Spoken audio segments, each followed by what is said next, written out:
Shri Gurubhyo Namaha. Namaste. Welcome to our fourth and final session of this particular Weekend with Wisdom series. And the topic we have been discussing and reflecting on is Tena Takten Bunjitha, a Hindi talk on attaining enjoyment through detachment. And we have Swamini Suprabhananda Saraswati ji, who has been taking us through this topic over the past 2 days through 4 sessions through her talks. Namaste Swamini ji. Thank you once again for joining us. Before I introduce Swamini ji, I would like to chant a prayer.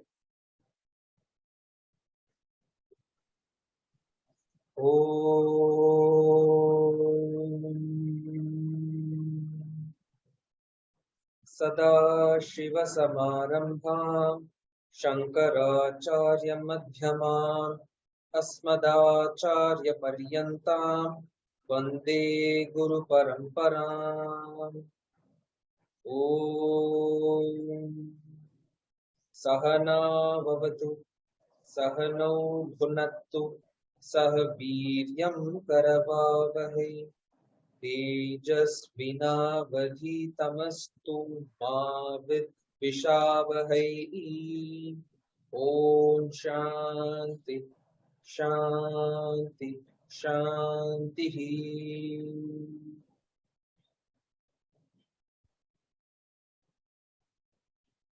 Swamini ji has been a student of Vedanta with Swami Viditatmananda ji from 1990 onwards. Further, she completed her Vedanta studies with Pujya Swamiji Dayananda Saraswati at Anaikatti in 1998. Since then, she has been teaching Vedanta and Sanskrit Ahmedabad for more than 20 years. She has daily classes in the morning and evening at different places in Ahmedabad. She has also been conducting regular camps at different ashrams in Gujarat and at Rishikesh, where she has been teaching Prasthanatrayi to the students. She has also been giving public talks every year at different places in Gujarat. We welcome you once again on behalf of Indika Moksha Swamini ji. Over to you. Thank you.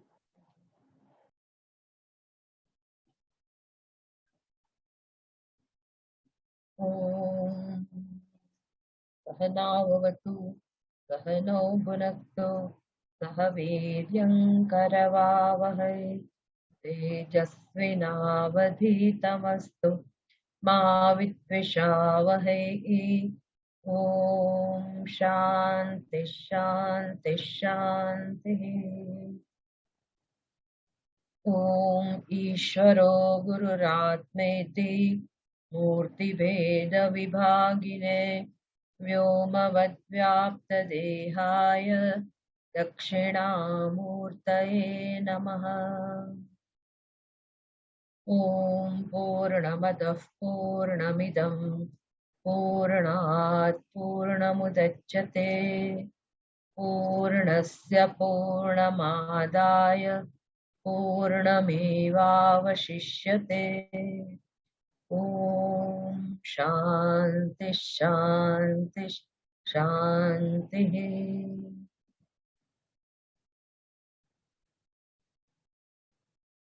तेन त्यक्तेन भुंजिताः.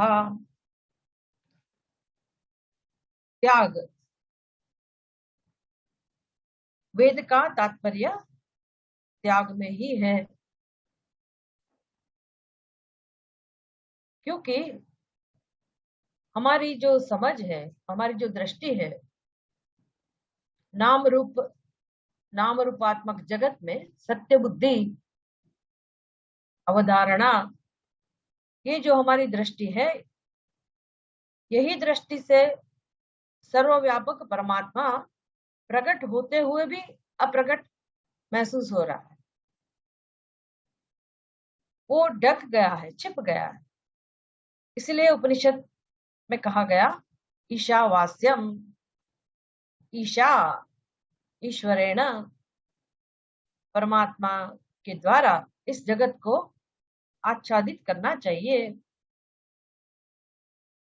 तो कैसे किया जाए?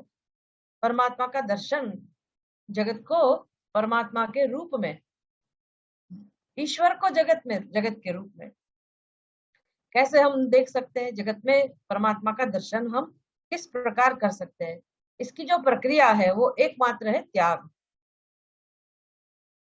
इसलिए त्याग जीवन का ध्येय बन जाता है।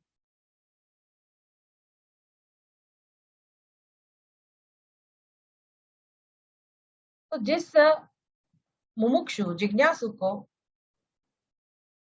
ये समझ में आ गया, ये उपनिषद का महावाक्य, उपनिषद का उपदेश, और इस उपनिषद में जो पहला मंत्र में कहा गया, यत् किंच जगत्याम जगत इदम सर्वम ईशावास्यम, इस जगत में जो भी है उसको ईश्वर दृष्टि से आप देखिए, क्योंकि वो ईश्वर ही है। तो हमें क्यों अनिश्वर दृष्टि से जगत का अनुभव होता है? तो हमारी बुद्धि में जो अज्ञान है,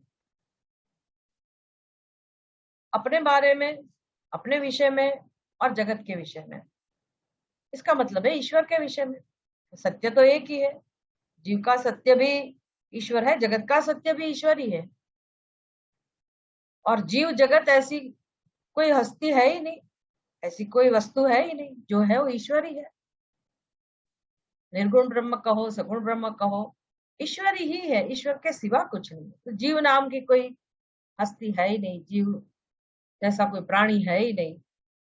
ये अज्ञान के कारण है, इसलिए ये एक दृष्टि बिंदु रह जाता है, जीवत्व और ईश्वरत्व। वो बुद्धि में कल्पना है, कल्पना के अलावा इसका कहीं भी अस्तित्व नहीं है। कल हमने देखा कि कैसे ये घड़े के बारे में, घड़े का दृष्टांत लेकर हमने समझने की कोशिश की कि जिसको हम घड़ा कह रहे हैं, घट, जिसको हम वस्त्र कहते हैं, पट, तो घट पट आदि सब पदार्थ में जिस जिस पदार्थ को हम उसी नाम में, उसी नाम से, उसी रूप से हम उसको पहचानते हैं और उसके साथ व्यवहार करते हैं, तो उस नाम रूप में हमारी सत्य दृष्टि है, मतलब ऊपर ऊपर की दृष्टि है। हम उसमें, उसकी गहराई में कभी नहीं गए, कभी जाते भी नहीं है, और जो दिख रहा है उसको ही हम सच मानते हैं। लेकिन वही नाम रूप के पीछे जो ईश्वर छिपा हुआ है, उसको देखने की दृष्टि हमारे पास नहीं है। ठीक है, जगत को हम नहीं, जगत के पदार्थों में, जगत के विषयों में, जगत के नाम रूप में हम ईश्वर नहीं देख सकते, क्योंकि हमारी दृष्टि गलत है। ये दृष्टि क्यों गलत है और कहाँ से उसकी शुरुआत होती है, इसको भी हमें समझना पड़ेगा। ये सब शास्त्र हमें समझाते हैं कि जैसे जगत के पदार्थ घट पट आदि दृश्य है और पंच महाभूत से बने हुए हैं, पंचीकृत पंच महाभूत से उसकी उत्पत्ति हुई है। उसी प्रकार से ये शरीर की उत्पत्ति भी ऐसे ही हुई है। तो ये शरीर भी घट जैसा ही है, घट में और शरीर में कोई फर्क नहीं है। घट के अंदर सूक्ष्म शरीर नहीं है, इस शरीर के अंदर सूक्ष्म शरीर है, लेकिन वो सूक्ष्म शरीर भी पंच महाभूत का ही सर्जन, और उसका अधिष्ठान अस्तिवाति प्रिय स्वरूप परमात्मा, जो आत्म रूप में सदा अस्तित्व में है। हम अस्मि सदा भामी, सदा भामी नियमित रूप से सतत उनका अनुभव है। कोई भी जीव ऐसा नहीं है जिसको अपने स्वरूप का अनुभव ना हो, अपने अस्तित्व का अनुभव ना हो, उसका ज्ञान ना हो। तो होना, अस्तित्व, सत और उसका ज्ञान माने चित्त, ये सत्य चित्त, अस्थि और भाति, ये आत्मा का धर्म है। और जिसका भी अनुभव होता है, दृष्टा का, दृश्य का, सबका अनुभव, तो दृश्य का अनुभव दृष्टा के ऊपर आश्रित है। जब हम अपने आप को दृष्टा नहीं कहेंगे, जब तक हम अपने आप को दृष्टा नहीं कहेंगे, तब तक हमें दृश्य का अनुभव नहीं होगा। इसलिए दृश्य का अनुभव करने के लिए हमें दृष्टा बनना पड़ेगा। तो हम दृष्टा बन जाते मतलब अपने ऊपर हम अध्यारोप करते हैं। वही सच्चिदानंद स्वरूप परमात्मा के ऊपर हम दृष्टा का अध्यारोप करते हैं। इस उपाधि के साथ तादात्म्य जोड़कर उसमें अहंभाव स्थापित करके फिर हम दृष्टा बनते हैं और फिर हम ईश्वर के दर्शन की बात करते हैं। तो ये ऐसी रीति से तो कभी ईश्वर का दर्शन नहीं हो सकता। इसलिए हमें इस उपाधि को, जिसको हम अहम कहते हैं, अपना स्वरूप समझते हैं, उस उपाधि को भी उसका जो स्थान है, उसका जो सत्य है, वो जानकर ये जगत के विषयों की कक्षा में ही उसको रखना है। मतलब उसको भी दृश्य जब हम समझ पाएंगे कि ये भी दृश्य ही है, यही भौतिक है ये भी भौतिक है, फिर वो 5 महाभूत की उत्पत्ति कैसे हुई, वो एक अलग प्रक्रिया है, वो भी उपनिषद समझाते ही है।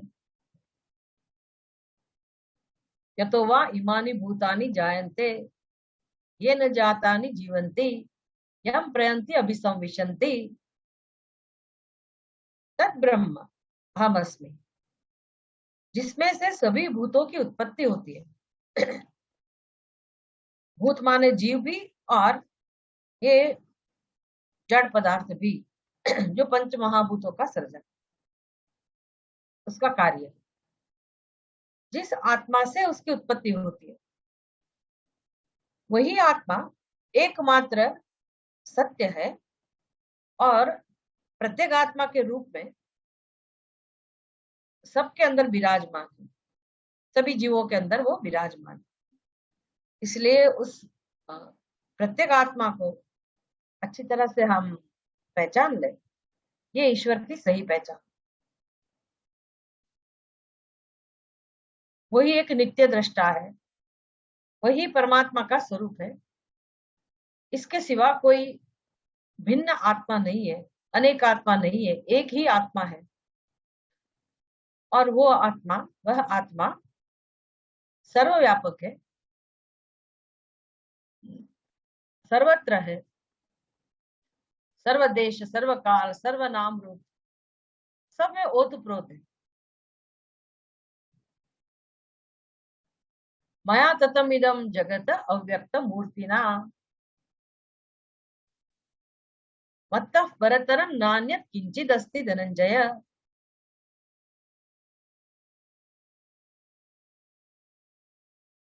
मयि प्रोतम इदम सर्वम सूत्रे मणिगणा इव। तो भगवान सूत्र है, ईश्वर सूत्र स्वरूप है। कौन सा सूत्र है? अस्ति भाति प्रिय। उसमें ये नाम रूप मान लो कि पिरोए गए हैं। तो सभी माला के जो मोती है, उसका आधार वो सूत्र है। ऐसे सभी नाम रूप का आधार, अधिष्ठान, उसका आत्मा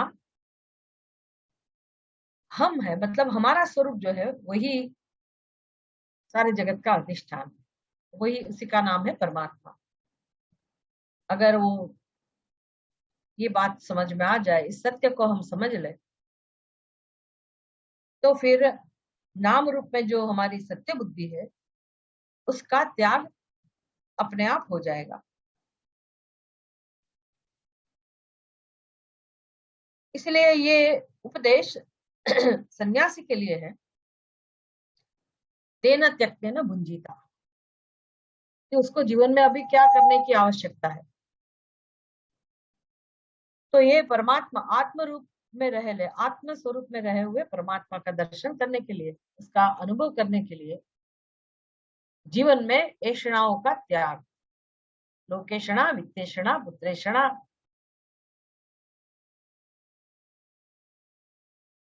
उसको छोड़कर ब्रह्मचर्यम चरन्ति। उपनिषद में ये सब बातें आती है कि कैसे लोग सब छोड़कर ब्रह्मचर्य का आचरण करते हैं और पारिव्राज्य धर्म का पालन करते हैं, सन्यासी बन जाते हैं। तो ये कर्म का त्याग, ऐषणाओं का त्याग,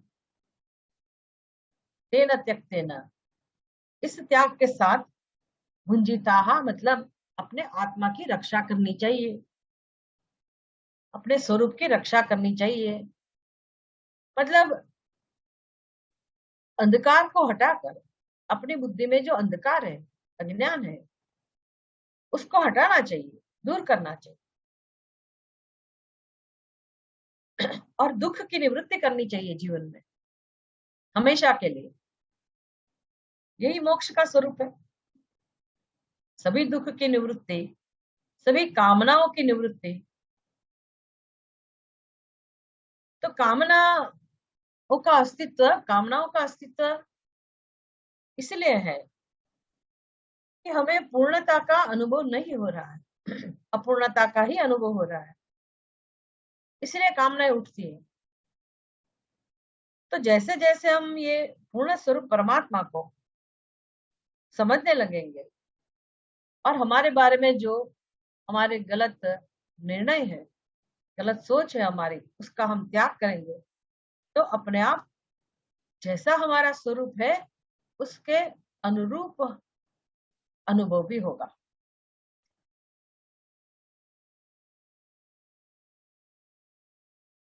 तो क्या करें, जीवन में क्या साधन है? तो साधन तो एक ही है, वो है त्याग। इसलिए जीवन का ध्येय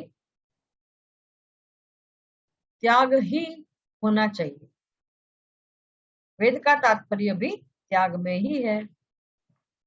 तो सन्यासियों के लिए तो मुख्य रूप से त्याग मतलब कर्मों का त्याग, इच्छाओं का त्याग, इच्छाओं का त्याग।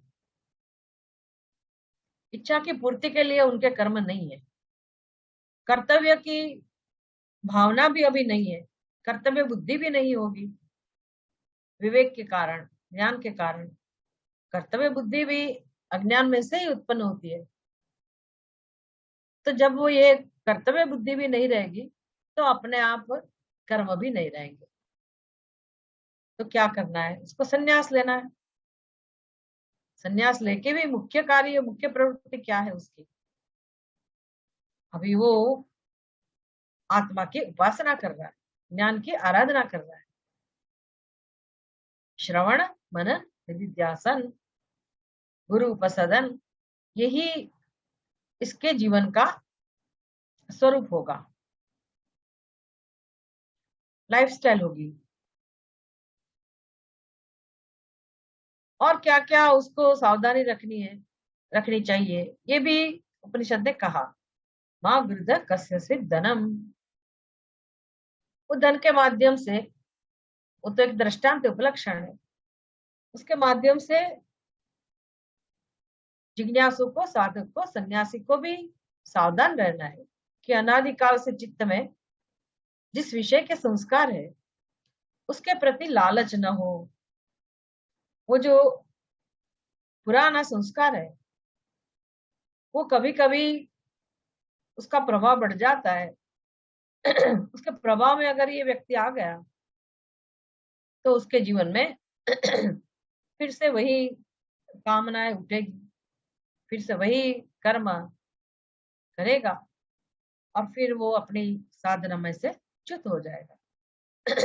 इसलिए जब तक अपने स्वरूप में प्रतिष्ठा प्राप्त न हो, अवस्थानम प्राप्त न हो, तब तक उसको सावधानी पूर्वक अपने जीवन में व्यवहार करना चाहिए।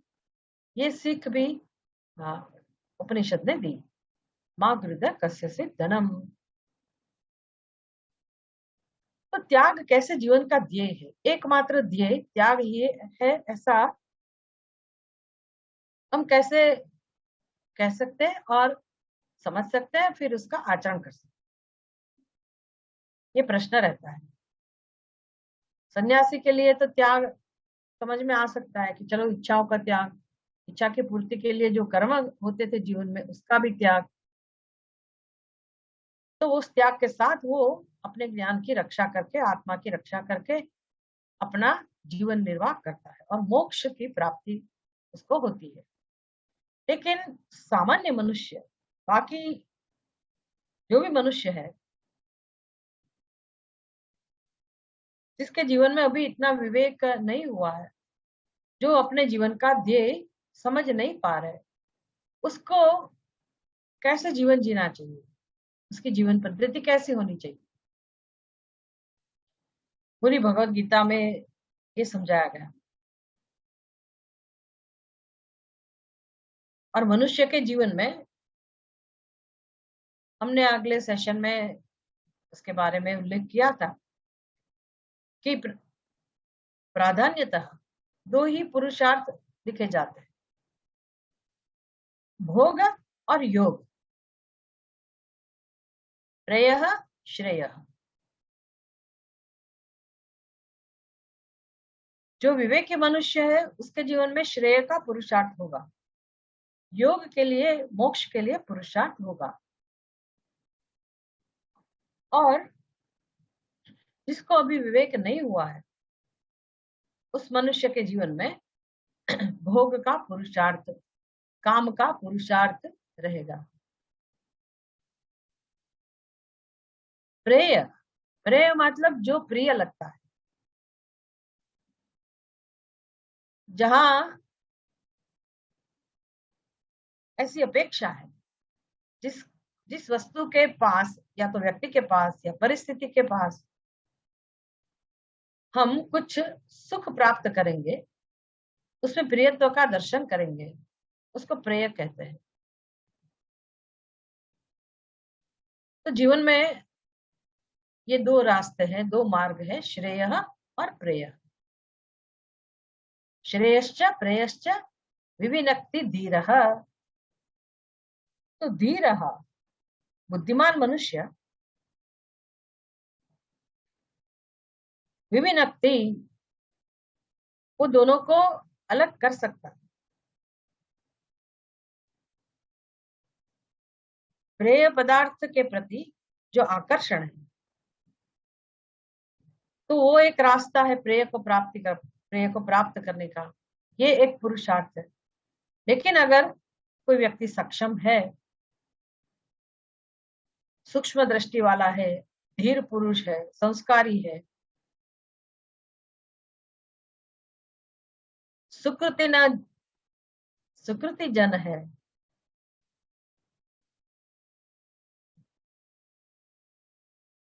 वो समझ सकता है कि ये प्रेय का मार्ग मुझे कहाँ ले जाएगा। तो कामना का पुरुषार्थ, प्रेय का जो पुरुषार्थ है, वो हमेशा हमको, अपने मन को, अपने चित्त को, अपनी बुद्धि को बहिर्मुख ही रखता है। मतलब हमारी दृष्टि बाहर ही रहती है, और हम उसको प्राप्त करने के लिए नए नए तरीके, नए नए प्रकार ढूंढते रहेंगे। सारी दुनिया इसके पीछे पड़ी है।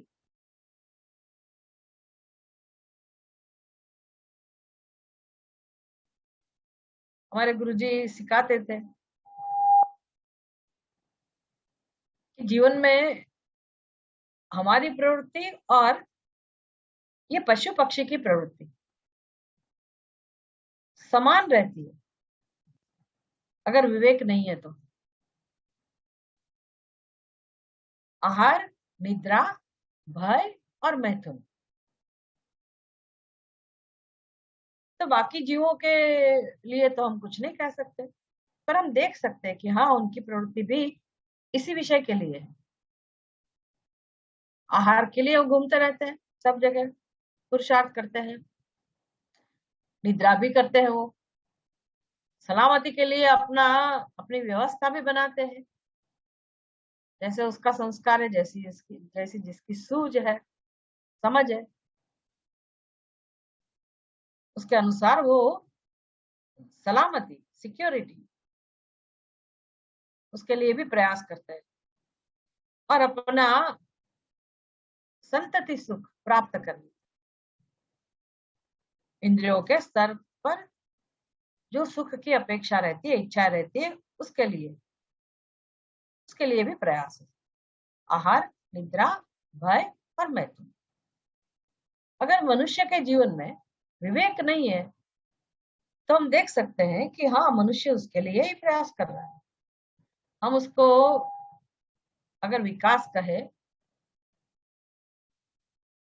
मनुष्य शिक्षा प्राप्त करे, डिग्री प्राप्त करे, क्वालिफिकेशन प्राप्त करे, धन उपार्जन करे, इतनी सारी संपत्ति उसके पास हो, प्रतिष्ठा हो, ये सब प्राप्त करने के बाद भी, इतने विकास करने के बाद भी, विकास में कुछ गलत नहीं, लेकिन बुद्धि कहाँ काम करती?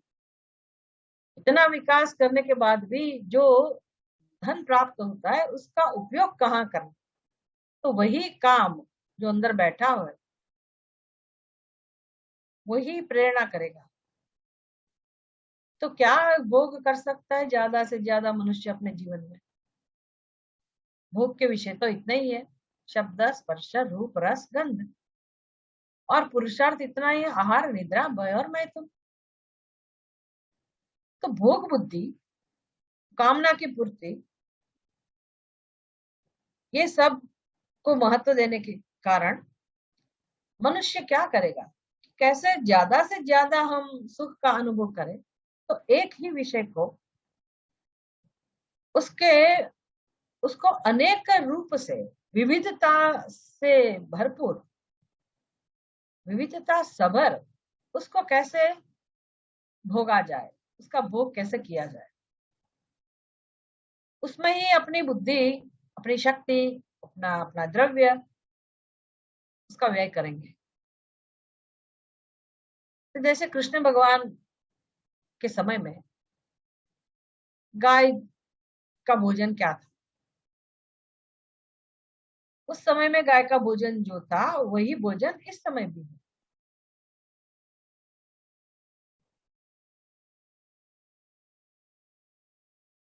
लेकिन मनुष्य के भोजन में बहुत परिवर्तन आ गया। वो होटल, अच्छी अच्छी होटल में जा सकता है और डाइनिंग टेबल जहाँ है वो रेस्टोरेंट में, उधर का बाहर का जो एटमॉस्फेयर है वो भी वो ऐसे सजाएगा, कुछ कम रोशनी वाले कम रोशनी वाली लाइट्स होगी, कुछ ना कुछ नया नया, कुछ म्यूजिक बजता होगा, कुछ कहीं डांस पार्टी होगी, ये होगा वो होगा, और उधर बैठ के खाएगा, भोजन करेगा पर्टिकुलर स्टाइल में।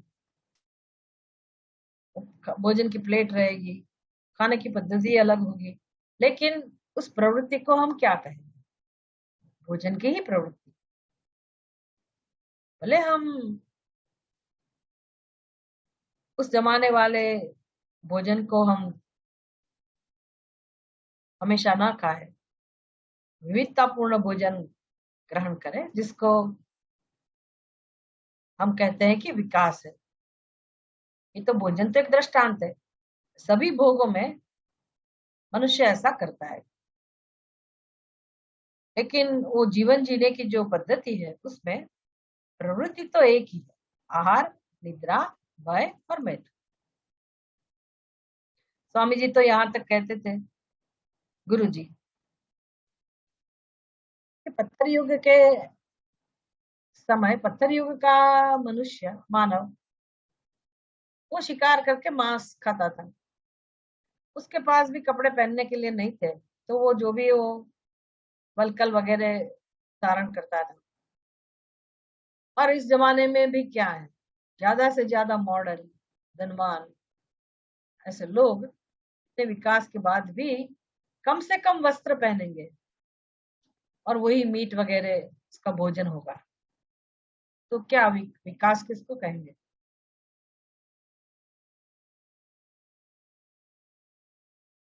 ये चर्चा हम इसलिए कर रहे हैं कि जहां विवेक नहीं है वहां जीने का स्तर यही रहेगा, मनुष्य का विकास होगा ही नहीं। मनुष्य का विकास और मनुष्य के जीवन में त्याग, विकास का कारण, विकास का साधन त्याग ही है।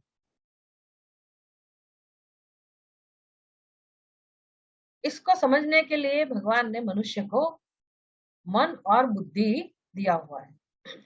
मन और बुद्धि बाकी जीवों के अंदर भी है, नहीं है ऐसा नहीं है, पर वो लिमिटेड, वही अपने क्षेत्र में ही उसका प्रयोजन कर सकते, उससे ज्यादा नहीं। और मनुष्य की समस्या दूसरी है, सेल्फ कॉन्शियस, आत्मसभान जिसको बोलते हैं। हमेशा हमको लगता है कि मैं कैसा दिख रहा हूँ, कैसी दिख रही हूँ, लोग क्या कहेंगे। तो अपने बारे में इतना हम सावधान रहते, चिंतित रहते हमेशा, और अपनी मर्यादा का स्वीकार भी नहीं कर पाते। हमें उससे उसको दूर हटाना है, दूर करना है। अपनी जो भी कमजोरी है, निर्बलता है, वीकनेस है, उसको हम दूर करना चाहते हैं। ये पशु पक्षी में ऐसा कोई प्रॉब्लम नहीं है। गाय का एक सिंग टूट गया है तो दूसरी गायों के साथ वो जा रही है, तो उसको कोई शर्म नहीं है, उसको कोई संकोच नहीं है, आत्मसमानता नहीं है कि मैं कैसी दिख रही होंगी, मेरी क्या स्थिति है, अरे रे मेरा एक सिंग टूट गया। तो अपने आप को वो स्वीकार नहीं कर पाएगी, ऐसा नहीं है ना। तो उसको जेलसी है।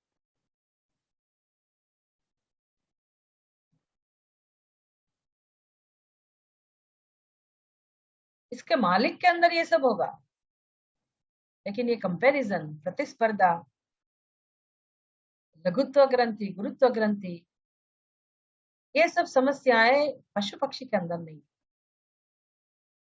और हमारी हमारा जीवन, हमारा मन ऐसी ही समस्याओं से भरा पड़ा है, और उसको दूर करने के लिए हम सतत प्रयास करते रहते हैं। इसका स्वीकार हम नहीं कर सकते, इसीलिए दुख है, संघर्ष है जीवन में। अगर ये हम समझ ले अच्छी तरह से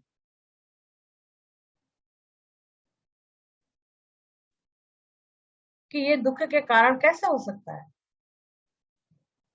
कोई व्यक्ति, उसकी हाइट कम है, तो बस मैं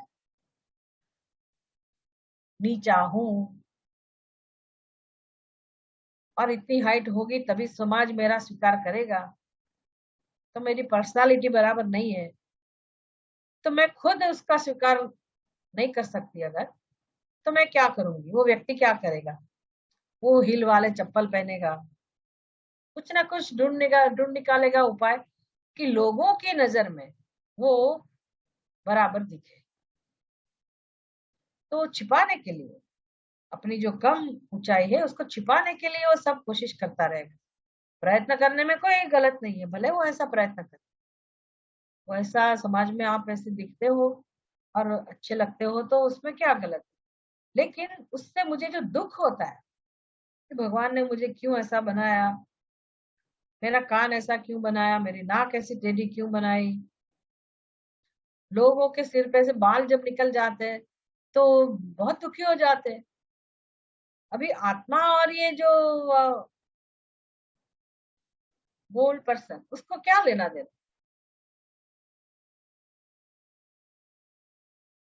वो तो उपाधि का धर्म है। लेकिन ये अज्ञान के कारण, अविवेक के कारण ऐसी ऐसी बातों से मनुष्य इतना दुखी है, जीवन भर दुखी रहता है और सतत कार्यशील रहता है। ये सब समस्या है, ये अधूरा, ये अल्पता मनुष्य को खा जाती है।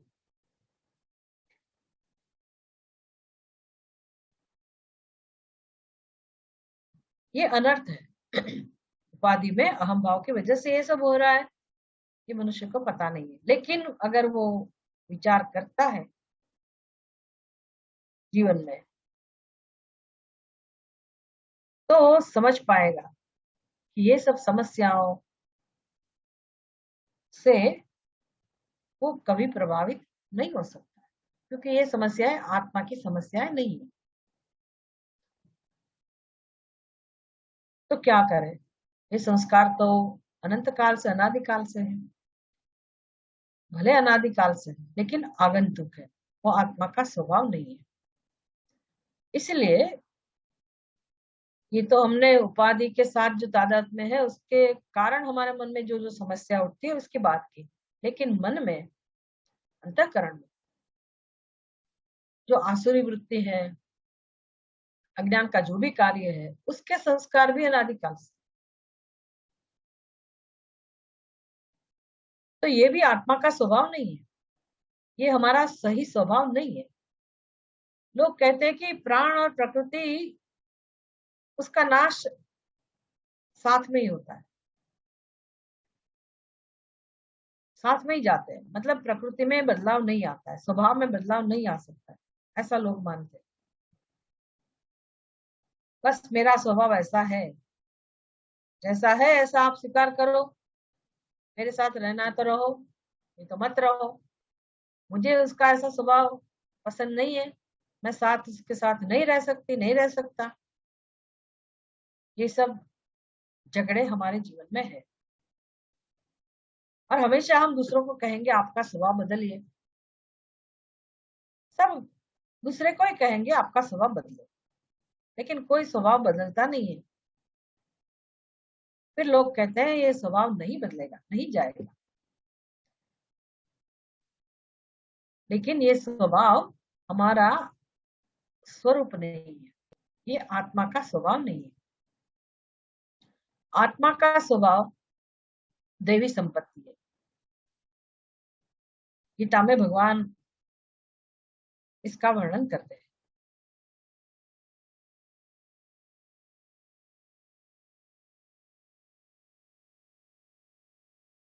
तो जो हमारा अभी स्वभाव हमें अनुभव में आता है वो तो आसुरी संपत्ति है, और उसके कारण, उसके प्रभाव में आकर ही हम प्रेय का मार्ग पसंद करते हैं। लेकिन विवेकी मनुष्य धीरः श्रेय का मार्ग पसंद करेगा। श्रेय मतलब कल्याण। कल्याण किसमें है? श्रेयश्च प्रेयश्च विविनक्ति धीरः, वो दोनों को भिन्न करके समझ सकता है कि ये प्रेय का मार्ग है, ये श्रेय का मार्ग है, तो मुझे कहाँ जाना है। रोज रोज ये चैलेंज आती है, रोज रोज ये पसंद करने का प्रसंग आता है जीवन में कि मैं ये करूं कि नहीं करूं, इसके लिए कर्म करूं कि नहीं, इसके लिए ऐसे प्रयास करूं कि नहीं करूं, ये व्यवहार भी मुझे कैसे करना चाहिए। तो जीवन जब ऐसे व्यवहार से भरा है, व्यवहार तो जीवन में आवश्यक है, कर्म जीवन में आवश्यक है, प्रवृत्तियां जीवन में आवश्यक है, रोज का यही तो जीवन है। तो हम अगर ये बुद्धिपूर्वक जीवन जीना सीखे कि कौन से व्यवहार से, कौन से कर्म से, कौन सी प्रवृत्ति से मेरा भला हो सकता, दूसरे लोग मेरे भले के लिए कुछ करें, ऐसी सोच क्यों है जीवन में? मैं ही अपना भला क्यों न करूं? उद्धरे आत्मना आत्मानम, जब भगवान ने मुझे बुद्धि दी है तो मैं उसका उपयोग क्यों न करूं? इतना सारा मार्गदर्शन है हमारे पास, हमारी संस्कृति में इतना अच्छा, इतनी अच्छी व्यवस्था है, अपने पास इतने श्रेष्ठ कक्षा के साहित्य है, ऐसे ग्रंथ है, क्या क्या उपलब्ध है। कोई भी व्यक्ति अपना विकास कर सकता है, दुख में से अपने आप को ऊपर उठा सकता है, उबार सकता है। विविनक्ति धीरः, तो श्रेय का मार्ग जो पसंद करेगा उसको हम योगी कहें, और प्रेय का मार्ग जो पसंद करेगा उसको हम भोगी कहें।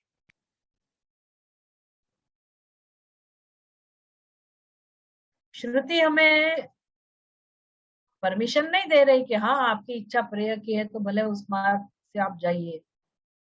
श्रुति कहती है कि ये मार्ग कहाँ ले जाएगा, कैसे बंधन को, जो बंधन है ही वर्तमान में वही बंधन चालू रहेगा, आपको कभी मुक्ति नहीं मिलेगी, शांति नहीं मिलेगी, स्वतंत्रता नहीं मिलेगी, क्योंकि ये मार्ग में ऐसा ही है। अपने आत्मा के प्रति आत्मा अभिमुख होने का चांस मिलेगा ही नहीं। आत्मा के बारे में विचार करने का प्रसंग आएगा ही नहीं, भोग में ही रहोगे आप और दुख पाओगे, परतंत्रता रहेगी, बंधन चालू रहेगा, हर्ष शोक के बीच में आप गोता खाते रहोगे और अंत में बुद्धि नाशात प्रणश्यति, फिर तो वो भोग बुद्धि वहां तक ले जाती है हमको कि हम धर्म का भी उल्लंघन करते हैं। फिर हमें मनुष्य का जन्म मिलेगा कि नहीं मिलेगा ये भी नहीं पता है। इसलिए अगर कोई व्यक्ति जाग जाता है, जागरण उसके जीवन में आ जाता है, बोध होता है, विवेक होता है, तो वो अपने जीवन को संभालेगा, श्रेय का मार्ग पसंद करेगा। श्रेय का मार्ग मतलब क्या? तो प्रेय का त्याग करना, जिससे मेरा कल्याण हो वही रास्ता पसंद कर। तो वो रास्ता मतलब त्याग का रास्ता, भोग और योग, भोग निष्ठा और योग निष्ठा, ये दो निष्ठा है। तो जो भोग मार्ग वाला व्यक्ति है उसको सुख का अनुभव होता है, लेकिन उस सुख का प्रकार तामस सुख और राजस सुख।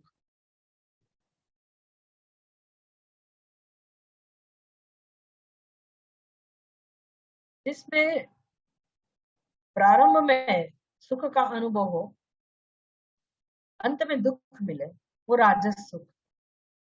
और शुरू में, प्रारंभ में और अंत में मोह बना रहे, वह तामस सुख।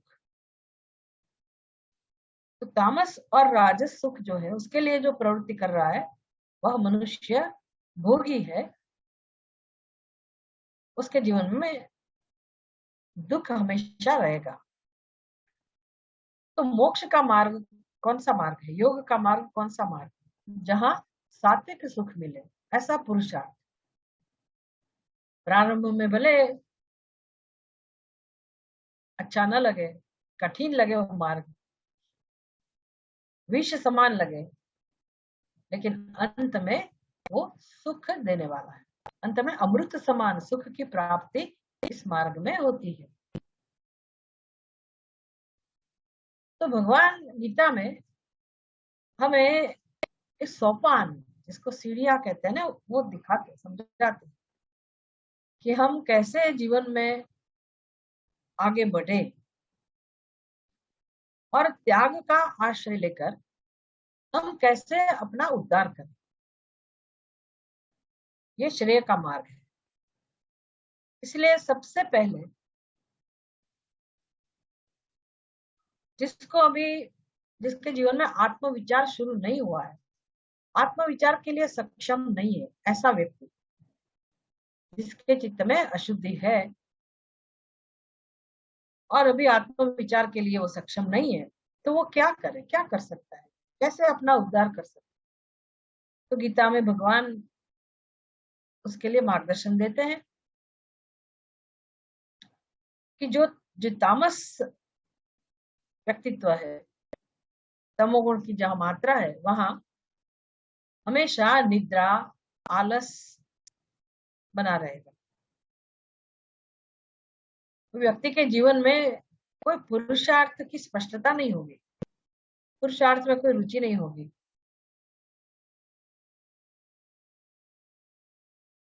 इसलिए कोई कर्म में रुचि नहीं होगी। और हम अगर जगत में देखें, मुझे लगता है सारे विश्व में ऐसा होगा, सारे भारत देश में होगा ही। लेकिन मैं जहाँ रहती हूँ, मैं तो हमेशा देखती हूँ, छोटा गांव हो या बड़ा शहर हो, मैंने देखा है कितने सारे लोग ऐसे हैं, अपने यहाँ तो है ही, अपने देश में तो देखने को मिलता है, बहुत सारे लोग ऐसे हैं जो काम धंधा कुछ नहीं करते, काम दाम है ही नहीं। सुबह कहीं बैठे, दोपहर में क्या करते हो? तो बस बैठे, शाम को तो बैठे।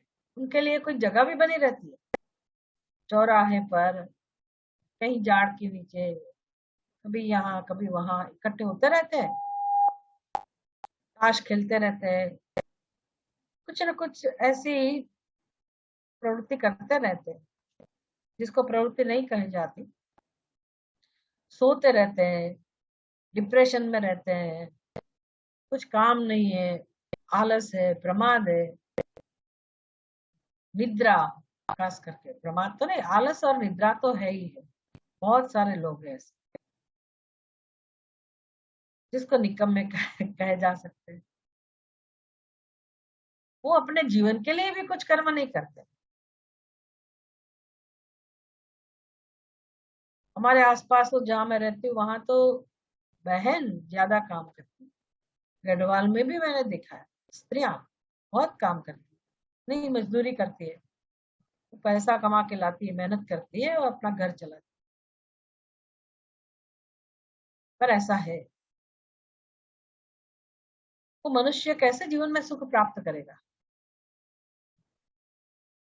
फिर वही तमोगुण उसके पास ऐसे कर्म कराएगा और ये संस्कार तो जमा होता ही रहेगा। तो उससे तो अज्ञान का ही पोषण होता है। तो भगवान कहते हैं इस निष्क्रियता, इसको निष्क्रियता कहते हैं, उसका त्याग सबसे पहले जीवन में होना चाहिए।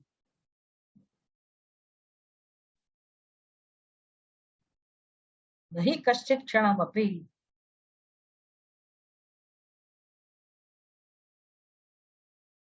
कर्म के बिना कोई जीवित नहीं रह सकता।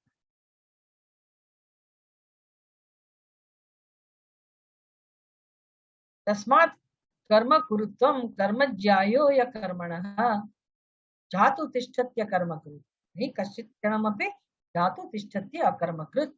अकर्मकृत निष्क्रिय मनुष्य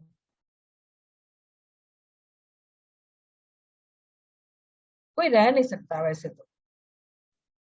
मतलब उसके जीवन में उसको भोजन वगैरह की प्रवृत्ति तो होती ही रहेगी,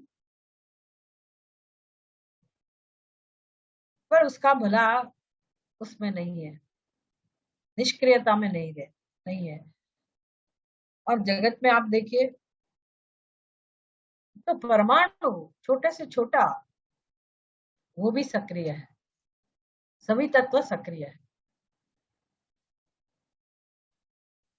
और हमारे जीवन में हमें उसका लाभ मिलता है, उसके पुरुषार्थ का लाभ हमें मिलता है। सबका कंट्रीब्यूशन है, सब प्रवृत्ति करते हैं मनुष्य के सिवा, ऐसे निष्क्रिय मनुष्य के सिवा। पशु पक्षी वनस्पति वृक्ष सब सक्रिय है, कुछ ना कुछ देते हैं, कुछ ना कुछ प्रदान करते हैं इस सृष्टि में, ऐसी व्यवस्था है। और वो उससे हमारा जीवन चल रहा है। तो हमारा कर्तव्य क्या बनता है? इसलिए निष्क्रिय बनना तो स्वार्थी हो गया, स्वार्थीपन हो गया। तो हमारा भी कुछ कर्तव्य बनता है, हमें भी कुछ करना चाहिए, हमारा भी कुछ कंट्रीब्यूशन होना चाहिए। तो उस मनुष्य के लिए भगवान कहते हैं तस्मात् कुरु कर्मत्वम कर्म ज्यायो या कर्मणः, अकर्म से तो कर्म अच्छा है। जीवन में कर्म होना चाहिए। कैसे कर्म करें? कर्म तो तभी हो सकता है जब रजोगुण हो। तो सबके अंदर तमोगुण भी है, रजोगुण भी है, सत्वगुण भी है। अगर हम वो मार्ग पसंद करेंगे निद्रा और आलस का, ऐसे ही पड़े रहेंगे, तो हमारे अंदर जो रजोगुण है उसका हम उपयोग नहीं कर पाएंगे। इसलिए भगवान कहते हैं कि इस रजोगुण का आधार लेकर मनुष्य अपना विकास कर सकता है। तो उसके लिए वो जो निष्क्रियता है उसका त्याग करना पड़ेगा और रजोगुण का आलम्बन लेके जीवन में प्रवृत्ति कर्म करना चाहिए। ये उपदेश सामान्य मनुष्य के लिए है जो आत्मज्ञान के लिए सक्षम नहीं है। इसमें उसका भी भला है और जगत का भी भला है। तो विकास का साधन तो त्याग ही हुआ, निष्क्रियता का त्याग करो। फिर आगे भगवान सिखाते हैं जब रजोगुण उसका आश्रय लेके मनुष्य कर्म का आलम्बन लेता है,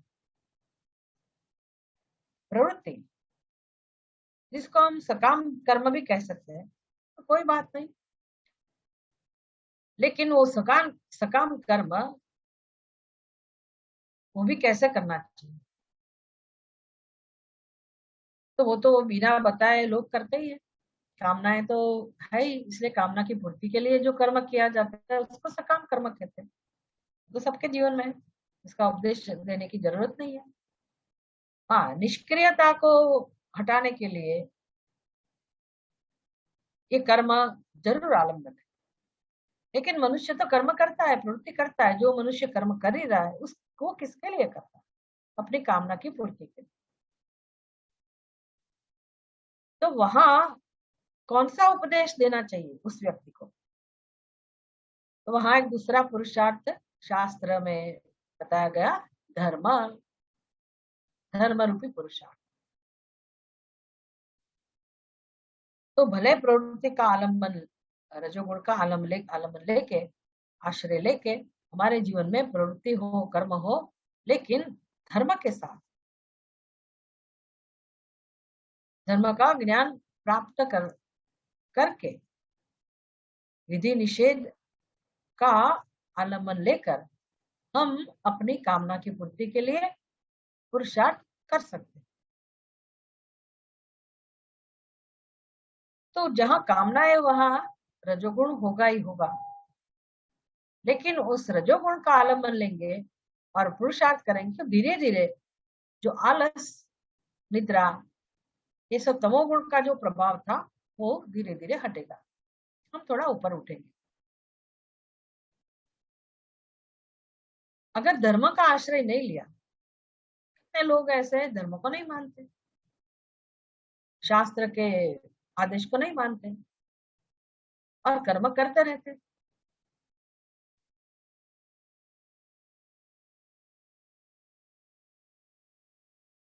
केन प्रयुक्तोऽयं पापम चरति पुरुषः। जब अर्जुन पूछते हैं भगवान को, केन प्रयुक्तः अयं पुरुषः पापम चरति, ये कर्म तो कर रहा है लेकिन पाप का आचरण क्यों है उसके जीवन में, अधर्म का आचरण क्यों है? भगवान कहते हैं काम एष क्रोध एष। क्रोध तो कामना में से उत्पन्न हुआ है, तो दो उसके कारण नहीं है, एक ही कारण है, काम। मूल कारण काम ही है। कामना के कारण, काम से प्रवृत्त होकर मनुष्य का अधर्म का आचरण करता है। कब करता है?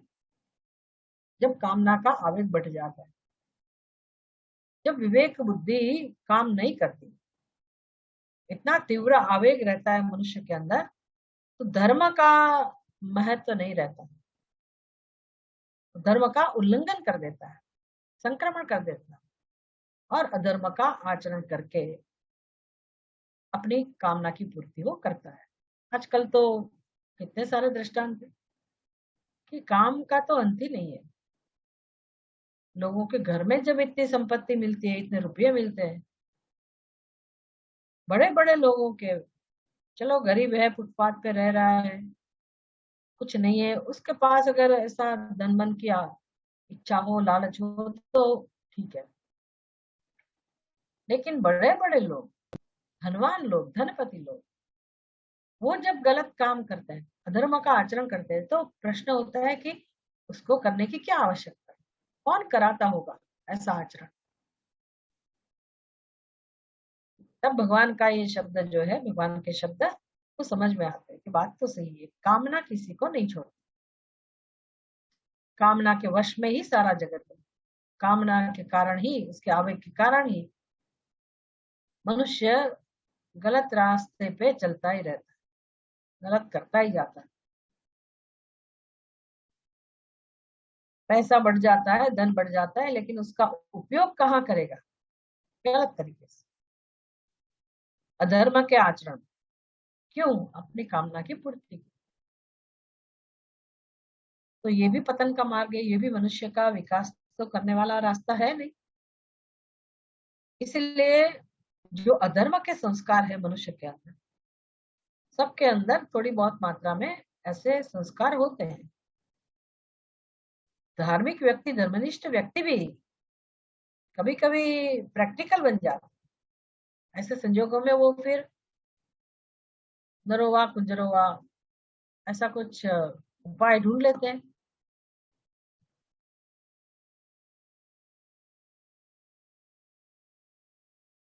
तो देर नहीं लगती कि धर्म का मार्ग छोड़कर मनुष्य धीरे धीरे अधर्म का आचरण शुरू कर। धर्म के संस्कार है ही अंदर, प्रयत्न पूर्वक धर्म का अनुसरण पुरुषार्थ वो कर रहा है, लेकिन अधर्म के प्रति उसका भाव बढ़ेगा जब ये कामना का आवेग बढ़ेगा, तब परवश होकर अधर्म का आचरण करेगा। तो जो ये अपने अंदर वृत्ति है अधर्म का आचरण करने की, उसका त्याग करने के लिए भगवान उपदेश देते। तो ये त्याग का दूसरा स्टेप है। पहले समझा गया निष्क्रियता का त्याग, फिर जीवन में जो अधर्म के संस्कार है, अधर्म का जो आचरण है, उसका भी त्याग। अभी मनुष्य के जीवन में धर्म तो है, प्रवृत्ति है, कर्म है, लेकिन वो कर्म केवल अपनी कामना की पूर्ति के लिए करता है। इसलिए भगवान गीता में समझाते हैं कि कर्म किस लिए करना चाहिए। अगर जीवन में शांति चाहिए, सुख चाहिए, स्वस्थता चाहिए, प्रसन्नता चाहिए, तो कैसी समझ के साथ हमें जीवन में कर्म करना चाहिए। तो दुख का कारण है तो वही कामना है, और हम कामना की पूर्ति के लिए कर्म करते हैं, तो वास्तविकता तो भिन्न है। हमारे हाथ में तो बस कर्म करना ही है, कर्म का फल तो हमारे हाथ में है नहीं। कर्म का फल तो कर्म फलदाता के हाथ में है। इसलिए हम कितनी भी मेहनत करें, कितना भी पुरुषार्थ करें, सफलता मिलेगी ही ऐसा कोई नहीं कह सकता। निष्फलता भी मिलती है। सफलता, निष्फलता ये कर्म के दो परिणाम है। सफलता मिलेगी तब तो आनंद आएगा, सुख का अनुभव होगा, लेकिन जब निष्फलता मिलेगी, प्राप्त होती है, सबके जीवन में कभी सफलता कभी निष्फलता, ये तो सबका अनुभव है। तो जब निष्फलता हमें प्राप्त होती है तो जीवन में दुख का अनुभव अवश्य होता है। तो दुख तो गया नहीं, धर्म का आचरण करने के बाद भी दुख तो नहीं जाता है, अशांति नहीं जाती है, संताप नहीं जाता है। तो जो सच्चा सुख जीवन में हम चाहते हैं, शांति चाहते हैं, वो तो मिलेगा ही नहीं। इस तरीके से प्रवृत्ति होती रहेगी जीवन में, ऐसी समझ के साथ हम कर्म करते रहेंगे, तो हमारी जो मूलभूत कामना है परम सुख की प्राप्ति, वो तो कभी नहीं होगी। इसलिए जो सत्य है अस्तित्व, उसको ध्यान में रखकर हम अपनी बुद्धि को तैयार करें और कर्म करें। तो क्या सत्य है कि कर्म फल हमारे हाथ में नहीं। इसलिए भगवान कहते हैं कर्मण्येवते अधिकारः मा फलेषु कदाचन मा कर्म फल हेतुर्भुः माते संगोत्स अकर्मणि, अकर्म में तो तेरा संग ना ही हो और कर्म फल में भी तेरा अधिकार नहीं,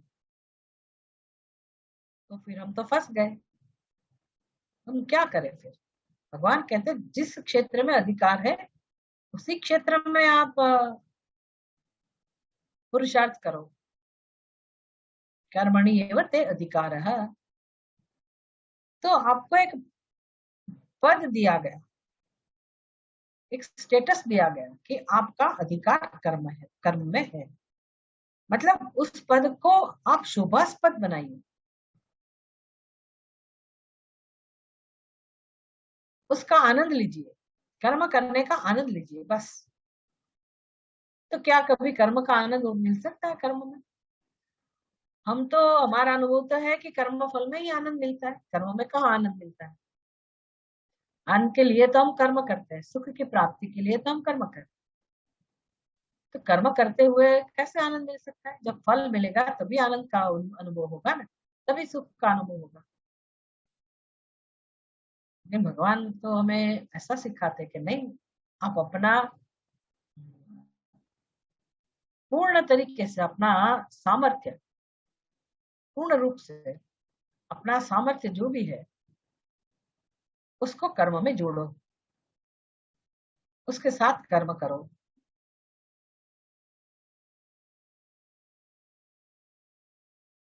मां फलेषु कदाचन, कर्म फल में आपका अधिकार नहीं है। वो अच्छा है, कर्म फल में हमारा अधिकार नहीं है, वही अच्छा है, क्योंकि कर्म फल देने के लिए जो योग्यता होनी चाहिए वो ईश्वर में ही है। ईश्वर ही कर्म फल दे सकता है,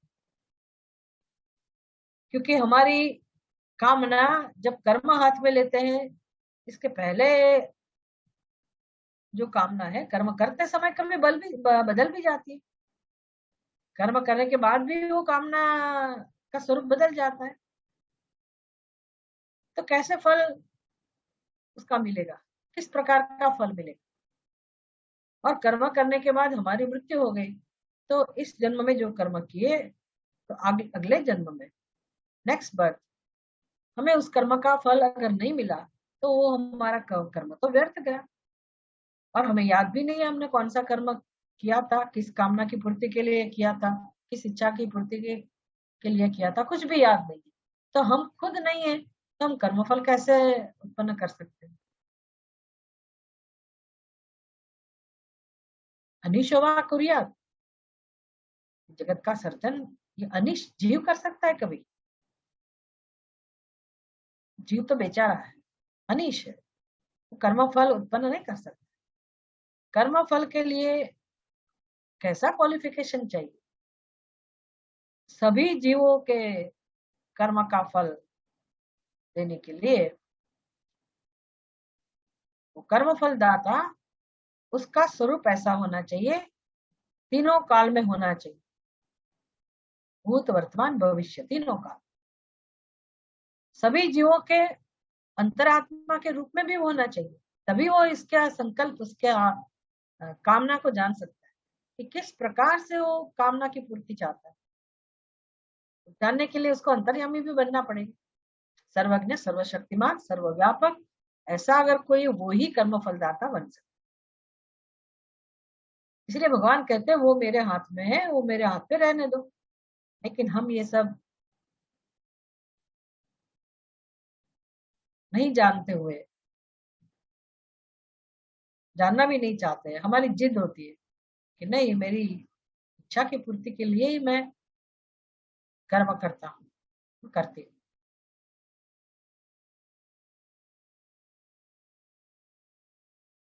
भगवान कहते कर्म करो, इच्छा भी रखो, लेकिन इच्छा की पूर्ति होगी ही, सफलता मिलेगी ही, ये निश्चय आप मत करो। तो इस समझ के साथ कि मैं कर्म करूं, लेकिन कर्म का फल जो भी होगा, जो भी मिलेगा, उसका स्वीकार करने के लिए मैं अपने आप को तैयार करूं, तो ये हो गया कर्म फल का त्याग। तीसरा स्टेप, कर्मफल का त्याग।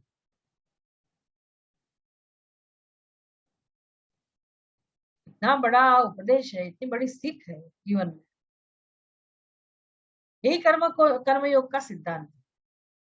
कर्म करते समय हमारी समझ क्या होनी चाहिए, क्या दृष्टि होनी चाहिए। फिर ये सिद्धांत जब समझेंगे, ईशावास्यम इदं सर्वम, और कर्मयोग के पीछे जो सिद्धांत है ये सब समझेंगे, बैकग्राउंड में, पृष्ठभूमि में ये सब अगर ज्ञान है, ऐसी दृष्टि है, तभी हम अपना जीवन त्याग पूर्ण बना सकते हैं। और त्याग पूर्वक भोग करते हुए हम जीवन का आनंद ले सकते हैं। तो जीवन का आनंद भोग से नहीं हो रहा है, जीवन का आनंद त्याग से होता है। कैसे, किस प्रकार? जैसे ये कर्मफल का त्याग। कर्मफल का त्याग मतलब वो कर्मफल मेरे हाथ में नहीं है, ये समझ आ गई, तो कर्मफल का चिंतन मैं नहीं करूंगी, मैं वर्तमान के साथ जीऊंगी और अपने अंदर जितना भी सामर्थ्य है, शक्ति है, समय है, उसका उपयोग मैं अच्छी तरह से कर्म में करूंगी। तो वो कर्म में एकाग्रता के कारण, इन्वॉल्वमेंट के कारण, अपेक्षा के अभाव के कारण, फल के अनुसंधान का अभाव के कारण मेरा पूर्ण ध्यान इस कर्म में रहेगा और हम सहज निर्दोष जो आनंद है कर्म का, उसको प्राप्त कर पाएंगे। ये जीवन जीने का तरीका। फल मिलेगा जब मिलेगा, भविष्य में मिलने की बात है। वर्तमान में क्यों मैं, अगर आनंद ये सुख मुझे मिल सकता है तो मैं क्यों उसका लाभ नहीं लूं? शास्त्र को तो पता ही है कि जिस फल की अपेक्षा, सुख की प्राप्ति की अपेक्षा फल के रूप में मेरे मन में है, वो गलत है। क्योंकि सुख बाहर से तो आने वाला है ही नहीं। जब फल मिलेगा तब भी सुख तो अंदर से ही मिलता है। तो ये हमारा अज्ञान जो है वो शास्त्र को तो पता ही है, लेकिन हम मानने के लिए तैयार नहीं है, समझने के लिए तैयार नहीं है। बस हमें चाहिए ही चाहिए, कामना की पूर्ति के बिना हम नहीं रह सकते, इसलिए हम कर्म करते हैं। इसलिए भगवान सिखाते कर्म करो, पर कर्म फल का त्याग करना सीखो, तो कर्मफल मिलेगा भी। कर्मफल तो मिलने वाला ही है, बिना कर्मफल से भगवान के दरबार में ऐसी व्यवस्था नहीं है कि कभी फल ना मिले, फल तो मिलेगा। कभी ना कभी हमारी इच्छा की पूर्ति होगी, इस जन्म में नहीं तो अगले जन्म, ये तो होगा, आज नहीं तो कल, वो अलग बात है।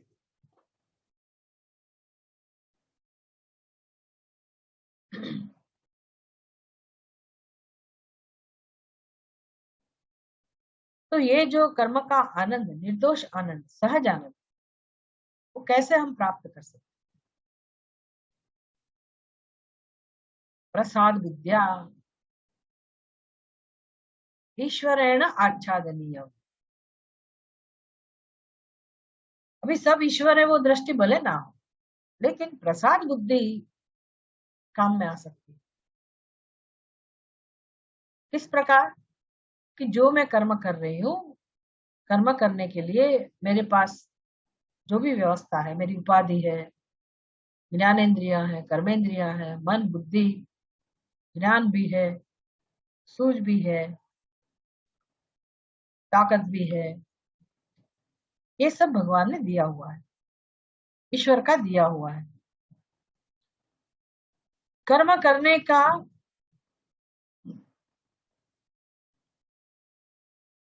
कर्म करने की मुझे जो तक दी गई, चांस मिला, वो भी भगवान के द्वारा दिया गया। अखंडानंद जी महाराज समझाते हैं, तेन त्यक्तेन का मतलब क्या करना है? तेन मतलब ईश्वरेण, और त्यक्तेन मतलब दत्तेन, भगवान ने जो दिया है। इस दृष्टि से आप अपना व्यवहार करे, अपना कर्म करे, अपना जीवन जिए। तो ये प्रसाद बुद्धि, और ये प्रसाद बुद्धि ही जीवन में परिवर्तन ला सकती है। इसलिए ईश्वर को जीवन में लाना पड़ेगा। हाउ टू ब्रिंग ईश्वरा इन वंस लाइफ, ये शास्त्र सिखाते हैं कि भगवान को अपने जीवन में कैसे प्रवेश कराया जाए। भगवान का, भगवान के बिना जीवन हो ही नहीं सकता। वही सत्य है। तो हमारी बुद्धि को ही हमें तैयार करना है। हाँ, ऐसा ही है, बात तो सही है। भगवान ने ये सब दिया हुआ है। माता पिता भगवान ने दिए हुए, भाई बहन परिवार के सभ्य भगवान ने दिया हुआ, भगवान का प्रसाद है। मेरी उपाधि भगवान का प्रसाद है। उसमें जो संस्कार है, अच्छे संस्कार, वो भी कहीं से मिले हुए हैं।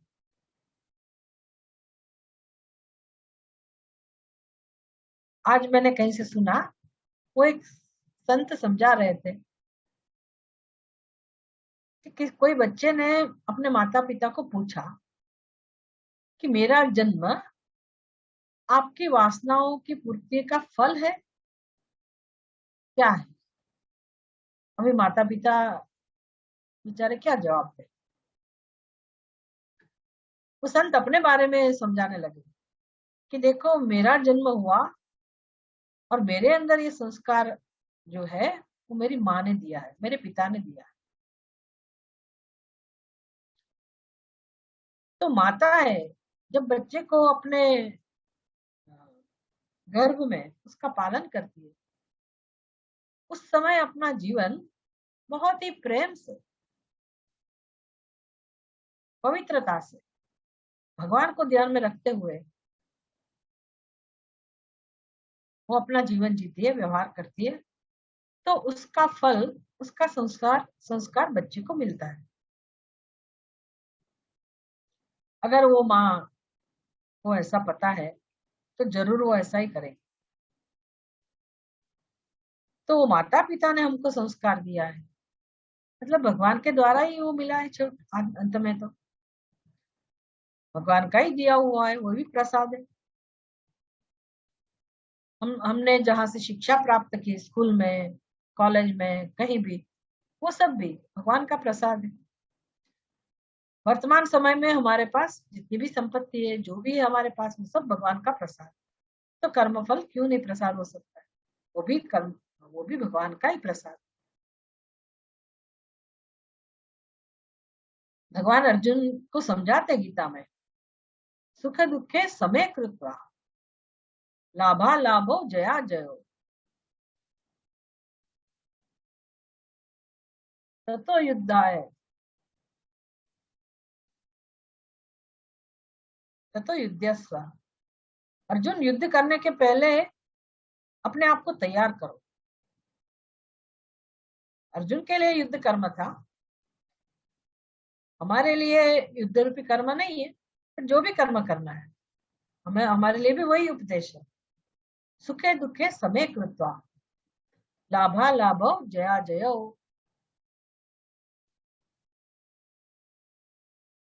ततो युद्धाय युज्यस्व एवं पापम न वापसी। तो अर्जुन, जीवन में दुख नहीं रहेगा। समय कृत्वा मतलब उसको सम करते हुए, समानता का दर्शन करते हुए, समत्व का दर्शन करने के बाद, इसके अंदर जो विपरीत है, सुख और दुख कैसे समान हो सकते हैं? सफलता निष्फलता कैसे समान हो सकता है? प्रतिकूल अनुकूल कैसे समान हो सकता है? तो उसके पहले भगवान ने समझाया, मात्रा स्पर्शास्तु कौन्तेय शीतोष्ण सुख दुःखदाः आगमा पायिनः अनित्याः। तो जगत तो ऐसा ही द्वंद्व से बना हुआ है, शीतोष्ण रहेंगे ही। द्वंद्व माने दो नहीं, एक दूसरे से विरुद्ध, उसको द्वंद्व कहते हैं। शीत उष्ण, सफलता निष्फलता, पाप पुण्य,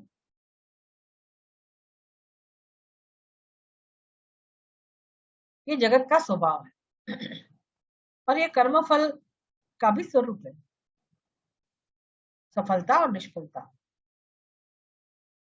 तो उसमें समानता का दर्शन करो, समत्व का दर्शन करो। फिर किसमें समत्व का दर्शन करो? सुख दुख, सुख दुख के समय कृत्वा, सुख दुख के अंदर। तो ये तो बाहर थे, सुख दुख तो अंदर है, तो कोई कनेक्शन होगा। बाहर में जो द्वंद्व है उसके साथ हमारा कोई कनेक्शन अवश्य होगा, तभी हमारे अंदर जो प्रत्याघात प्रतिभाव उठते हैं उसका रूप, उसका प्रकार या तो सुख या तो दुख होगा। लाभा लाभो, जया जयो। तो जो हमारे मन में जो प्रक्रिया होती है उस समय रोज रोज गलत समझ के कारण, वो भगवान समझा रहे हैं। जया जयो, सुख दुख को समत्व सम करने के लिए तुम्हें लाभा लाभो, उसमें समत्व देखना होगा। और लाभ और गैर लाभ, लाभ और अलाभ, वो जहां से उत्पन्न होते हैं उसका जो कारण है उसमें समत्व का दर्शन करना पड़ेगा। वो क्या है? जय और पराजय। तो अर्जुन के लिए कर्म युद्ध है, तो युद्ध रूपी कर्म का फल या तो जय होगा या तो पराजय होगा, दोनों में से कुछ भी हो सकता है। सभी के जीवन में कर्म का फल जय और पराजय, सफल निष्फल, सफलता निष्फलता, यही फल होगा। तो कर्म तो बाहर हो रहा है, कर्म बाहर हो रहा है, उसका फल भी बाहर ही है, जय और पराजय। लेकिन कर्म करते समय हमारी बुद्धि में ये समझ है, अहं करोमि, मैं इस कर्म का करता हूं। तो ये जो कर्तृत्व बुद्धि है उसके कारण कर्म में अहम भाव है, तो कर्म का फल भी मेरा ही है, ऐसी समझ उत्पन्न होती है, मेरे कर्म का फल। जीवन में यही तो प्रश्न है ना, मैंने किया, इसका यश दूसरे को नहीं मिलना चाहिए, मैंने किया है, मैं करूंगी नहीं करूंगी ऐसा ही करूंगी, ये सब मेरी समझ है, क्योंकि अहम करता ऐसी मेरी समझ है। इसलिए तो हम कर्म को अपने साथ जोड़ते हैं, अपने आत्मा को कर्म के साथ हम जोड़ते हैं। तो जय पराजय अगर भगवान का दिया हुआ है, प्रसाद है, इसका मतलब है उसमें समत्व हम देख सकते हैं, भले विपरीत हो जय और पराजय, लेकिन आया कहां से, ये महत्व की बात है। इसलिए हमारी संस्कृति में ये प्रसाद का बहुत महत्व है। सभी हिंदुओं के हृदय में प्रसाद के प्रति एक उत्कृष्ट भाव रहता है, आदर रहता है, चाहे वो प्रसाद एक तुलसी पत्र क्यों ना हो, एक आचमनी जल की वो क्यों ना हो, विभूति मात्र क्यों ना हो, और तिरुपति के लड्डू क्यों ना हो बड़े बड़े, जगन्नाथ जी का प्रसाद हो, यहाँ का केदारनाथ का हो, सबका अलग अलग प्रकार का प्रसाद होता है। केदारनाथ हम कितना श्रम उठा के जाते हैं, तो उधर तो प्रसाद मिलेगा, आपको आश्चर्य लगेगा कि ऐसा प्रसाद क्यों है। चने की कच्ची दाल, कभी मुरमुरे, ऐसा प्रसाद भी मिलता है। लेकिन हम उसमें ये दाल, चने की दाल नहीं देखते, हम प्रसाद देखते हैं, उस ईश्वर का अनुग्रह देखते हैं, और पूर्ण भाव से, भक्ति से, प्रेम से, आदर के साथ हम वो सिर पे लगाते हैं और ग्रहण करते हैं। विभूति भी ऐसे ग्रहण करते हैं, जल भी ऐसे ग्रहण करते हैं, तुलसी भी ऐसे ग्रहण करते हैं, और लड्डू है तो भी। दोनों विपरीत है, तुलसी विभूति कहाँ और ये तिरुपति का लड्डू कहाँ, दोनों विपरीत है। लेकिन दोनों में समत्व का दर्शन करते हैं, कैसे कि भगवान से मिला है, दोनों प्रसाद। तो जब हम ग्रहण करते हैं तो हमारे हृदय में समत्व उसके प्रति है, विरुद्ध वस्तुओं के प्रति। विरुद्ध परिस्थितियों के प्रति, विरुद्ध पदार्थ के प्रति, विरुद्ध व्यक्तियों के प्रति। जहां जहां भी द्वंद्व है, द्वंद्व से ही जगत बना हुआ है। तो वो सब जगह जब सामना करने का प्रसंग आता है तो हमारे अंदर जो समत्व है, हमारी दृष्टि समत्व है, तो समत्व के कारण प्रतिभाव कौन सा उठेगा अपने हृदय में। अगर जय पराजय को हमने भगवान का प्रसाद समझा, नहीं समझा प्रसाद भगवान का, तो क्या प्रक्रिया होगी ये समझ लेते हैं। जय प्राप्त हुआ तो मेरे कर्म का जय है, मेरे प्रयास का फल है। तो मैं जो अहंकार है उसको हम फल के साथ जोड़ेंगे, मेरे कर्म का फल। सत्य ऐसा है कि भगवान ने दिया है, लेकिन मेरी बुद्धि ऐसा समझाती है मेरे कर्म का फल। तो मेरा जय, मेरी सफलता, लाभ, उससे मुझे लाभ मिला। तो लाभ किसको नहीं चाहिए। तो लाभ की जब लाभ मिलता है तो अंदर से सुख की वृत्ति सहज रूप से उठती है। जब लाभ बुद्धि है तब। उसी प्रकार से जब पराजय का अनुभव होता है तो मुझे निष्फलता मिली, मुझे पराजय मिला, मेरा पराजय, कितना दुख होता है व्यक्ति को। मेरा पराजय हुआ, सहन नहीं कर पाती, मतलब मुझे लाभ नहीं मिला, अलाभ मिला, नुकसान हुआ मेरा। जब ऐसी समझ है बुद्धि में तो अपने मन में से सहज रूप से दुख की वृत्ति उत्पन्न होती। और वृत्ति के साथ भी अहम भाव है, इसलिए अहम सुखी, अहम दुखी। बस ये अपने जीवन का सार है। कभी मैं सुखी, कभी मैं दुखी। ज्यादा करके हम दुखी होते हैं। तो सफलता मिली है तो भी हमारी बुद्धि हमें उसमें निष्फलता का दर्शन करा सकती है, जरूरी नहीं है। बच्चे को रिजल्ट मिला और 80% मिला तो सबको लगेगा कि कितना अच्छा फल मिला उसको, कितना अच्छा परिणाम मिला। लेकिन उसको दुख भी हो सकता है कि मैंने तो सोचा था मुझे 90%, 85% मिलेगा। और एक बच्चा ऐसा है जिसको बेचारे को लगता था कि मुझे 60% भी मिलेगा कि नहीं, और उसको 65% मिला। तो उसकी तो खुशी का पार ही नहीं। तो सफलता किसको कहेंगे, 65% को या 85%? जैसी दृष्टि हमारी हो उस हिसाब से अपने अंदर सुख का अनुभव, दुख का अनुभव होता रहता है। ये संसार है। इसलिए भगवान अर्जुन को सिखाते कि अर्जुन कर्म करोगे और ये सत्य को ध्यान में नहीं रखोगे तो कभी सुख कभी दुख, ये चलता रहेगा। इसलिए अपनी दृष्टि को बदलो, समझ को बदलो। और जो सत्य है वो समत्व सत्य है। जय पराजय महत्वपूर्ण नहीं है, वो एक परिस्थिति है, उत्पन्न हुई है, पर उसका अधिष्ठान तो मैं ही हूँ, कर्ता हर्ता मैं ही हूँ, कर्मफल दाता मैं ही हूँ। तो तुम्हारे लिए किसका महत्व होना चाहिए। जो आत्मस्वरूप परमात्मा जगत का नियंता कहलाता है उसके प्रति अगर वो महत्व है, उसका महत्व है, परमात्मा का महत्व है, ईश्वर का महत्व है, तो ये कर्म का जो फल है वो गौण बन जाएगा। उसमें समत्व का दर्शन फिर होगा। जय पराजय, लाभ अलाभ और सुख दुख सब अनुभव में आएगा, लेकिन उसका महत्व नहीं रहेगा।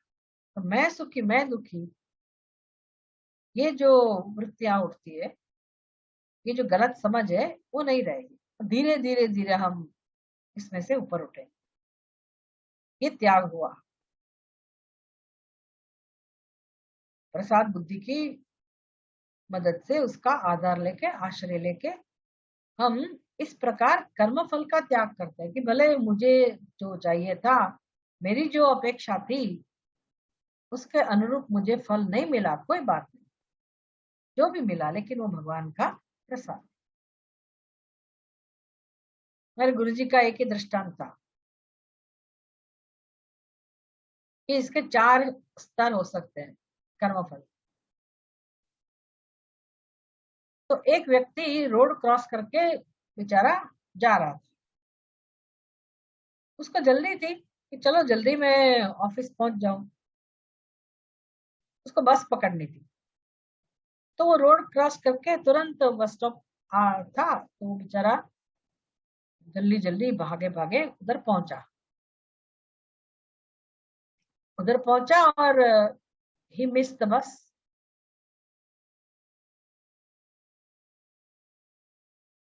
तो कर्मफल किसको कहेंगे? वो उसको सुख नहीं, सुख का अनुभव नहीं होगा। एक ये कर्मफल का प्रकार है। दूसरा, वो जैसे पहुंचा और तुरंत बस मिल गई, इतना आनंद हुआ, ये कर्मफल का एक प्रकार। चार प्रकार कैसे बना है? तो जैसे उधर पहुंचते ही बस मिली, एक कर्मफल, एक प्रकार। उसका उसकी मात्रा है, आनंद की मात्रा। फिर वो पहुंचा बस स्टॉप पे और उसका मित्र उधर से निकला गाड़ी लेकर, 4 व्हीलर लेकर, उसने उसको लिफ्ट दिया। ये भी एक कर्म का प्रकार, मात्रा बढ़ गई सुख की। अच्छा, तीसरा फल, ही मिस द बस, तो दुख की उत्पत्ति हुई, दुख का अनुभव हुआ। और चौथा फल कौन सा है? उसको इतना ही याद है कि मैं रोड क्रॉस कर रहा था। क्या हुआ? जब उसकी आंख खुली तो वो तो इमरजेंसी वार्ड में था, हॉस्पिटलाइज किया गया था उसको। कहां से कहां पहुंच गया। तो ये सब वास्तविकता है जीवन की। तो हमारी बुद्धि को हमें कैसे तैयार करना है? अच्छा फल मिलता है, भगवान का प्रसाद। ज्यादा अच्छा मिलता है, भगवान का प्रसाद। दुख मिला जीवन में, भगवान का प्रसाद। इतना नुकसान हुआ, रोते रोते कहेंगे, लेकिन हम कहना सीख लेंगे कि ये भी भगवान का प्रसाद।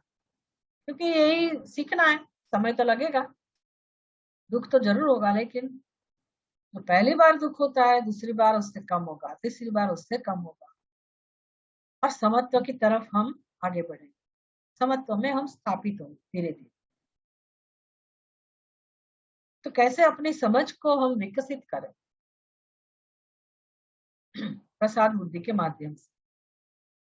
अपनी वासनाएं, अपनी फल की अपेक्षा है, उसका त्याग, उसको कर्म फल का त्याग कहते हैं। भगवान इसका विस्तार भगवत गीता में बहुत अच्छी तरह से करते हैं।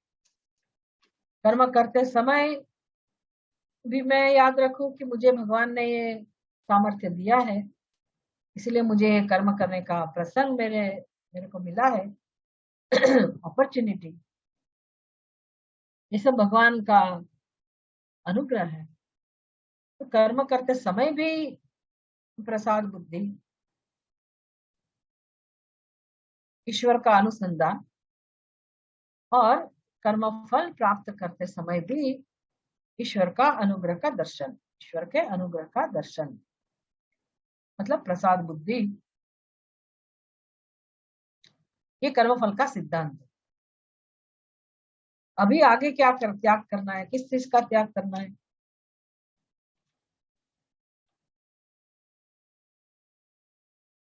बुद्धौ शरणम अन्विच्छ कृपणा फल हेतवः, ये तो समझाया गया। तो इसको कर्म फल की आसक्ति का त्याग ऐसा कह सकते हैं।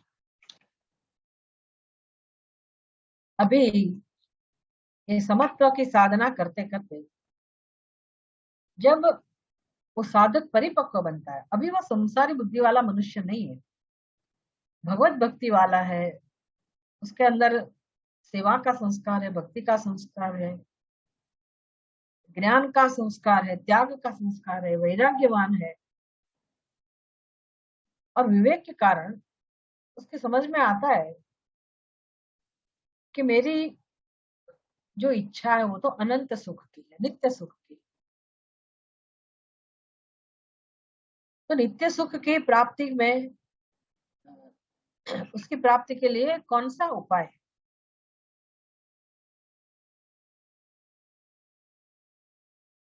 तो ईशावास्यम इदम सर्वम जो है वो ईश्वर है। इसका मतलब है सत्यम ज्ञानम अनंतम ब्रह्म, सच्चिदानंद स्वरूप परमात्मा, वो तो सिद्ध ही है। हमने ये चर्चा की थी कि सबके हृदय में ये इच्छा है, इसकी प्रार्थना है, सभी हृदय की, मनुष्य हृदय की, सभी जीव की यही प्रार्थना है। उसको पता हो ना हो, लेकिन जीव की प्रार्थना एक ही है, असतोमा सद्गमय, तमसोमा ज्योतिर्गमय, मृत्योर्मा अमृतम गमय। हे भगवान, मुझे जीवन में सत्य चाहिए, ज्ञान चाहिए और अमरता चाहिए।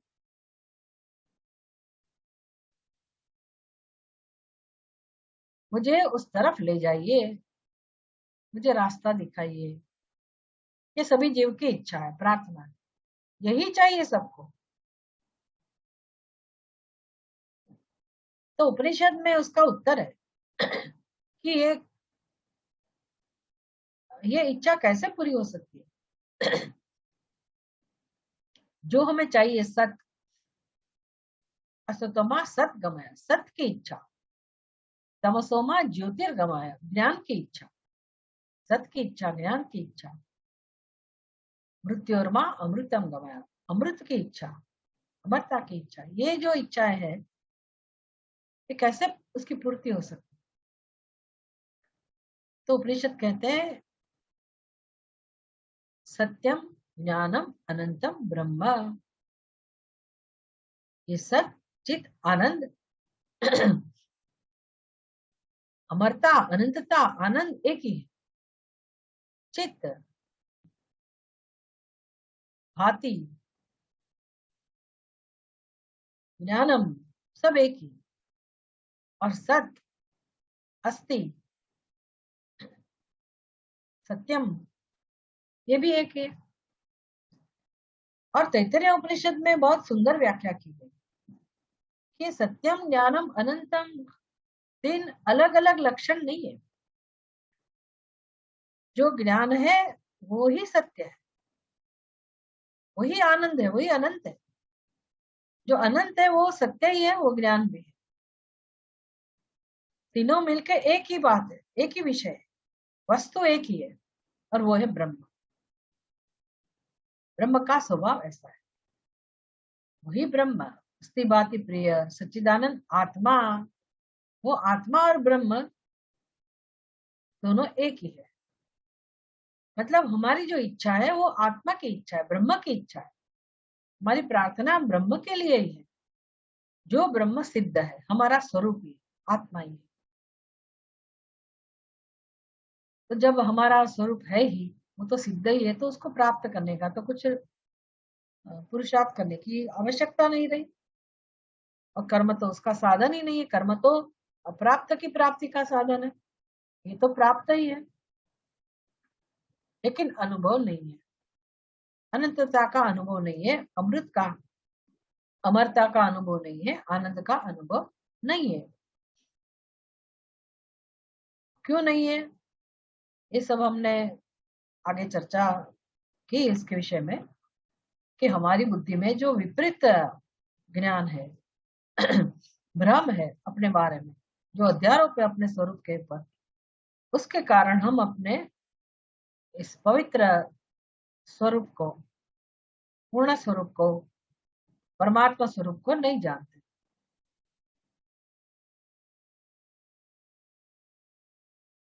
सबका सत्य यही है, लेकिन अज्ञान के कारण वही परमात्मा अपने आप को विपरीत अनुभव कर रहा है।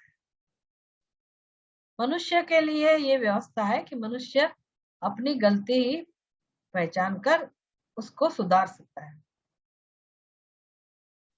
इसलिए अभी त्याग करना है तो किसका त्याग करना पड़ेगा? कर्मफल का त्याग किया, लेकिन कर्मफल की जो इच्छा थी, वो फल की इच्छा, मतलब अमुक अमुक विषय की प्राप्ति की इच्छा, कामना की पूर्ति की इच्छा, उसका त्याग करने का समय आ गया। कर्म फल का त्याग करते करते अभी व्यक्ति सक्षम हो गया चिंतन के लिए, आत्मचिंतन के लिए।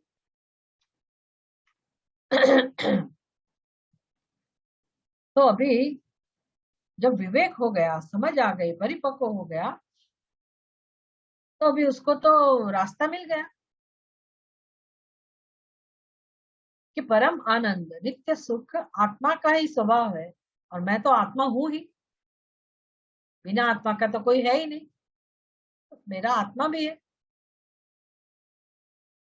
और कहीं कितने सारे विद्वानों ने, ज्ञानियों ने ये आत्मा का ज्ञान प्राप्त करके मोक्ष प्राप्त किया, उससे सिद्धि प्राप्त की, तो मैं क्यों नहीं प्राप्त कर सकती? तो उसको उत्कंठा है, उत्साह है, उसका ध्येय अभी उत्कृष्ट ध्येय हो गया। अभी कामना की पूर्ति उसका ध्येय नहीं है, लेकिन कामनाएं बीच में आती है, तो क्या करना चाहिए? कामनाओं का त्याग। लेकिन कुछ करना तो पड़ेगा, क्या करना चाहिए उसको? तो कामना की पूर्ति जीवन का ध्येय नहीं है, इसलिए कामना की पूर्ति के लिए जो कर्म थे, वो कर्म का भी त्याग, माने संन्यास, विविदिशा संन्यास, जिसके लिए शास्त्र में विधान है कि अभी ऐसे व्यक्ति को कर्म करने की आवश्यकता नहीं है। तस्यैव शमः कारणम् उच्यते, योगारूढ़स्य तस्यैव शमः कारणम् उच्यते।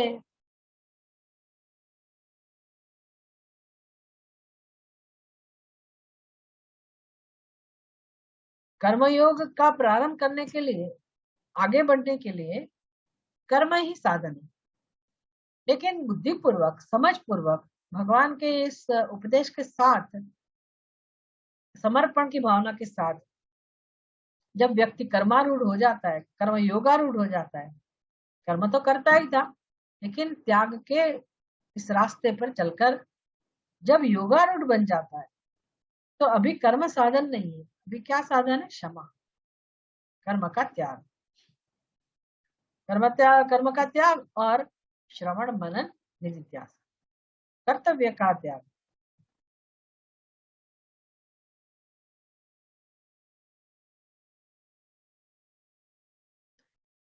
तो विविदिशा संन्यास, तभी वो व्यक्ति अपने जीवन में संन्यास ग्रहण कर सकता है और अपना जीवन इसके लिए समर्पित कर सकता है। उसके लिए श्रुति उसके लिए भी विधान करती है, सह गुरु में वह अभिगच्छेत, ऐसे व्यक्ति को कहाँ जाना चाहिए? गुरु के पास जाना चाहिए, क्योंकि श्रवण, गुरु मुख से श्रवण, ये मुख्य साधन है। गुरु एवं अभिगच्छेत, आत्मा वाले द्रष्टव्य, श्रोतव्य, मंतव्य।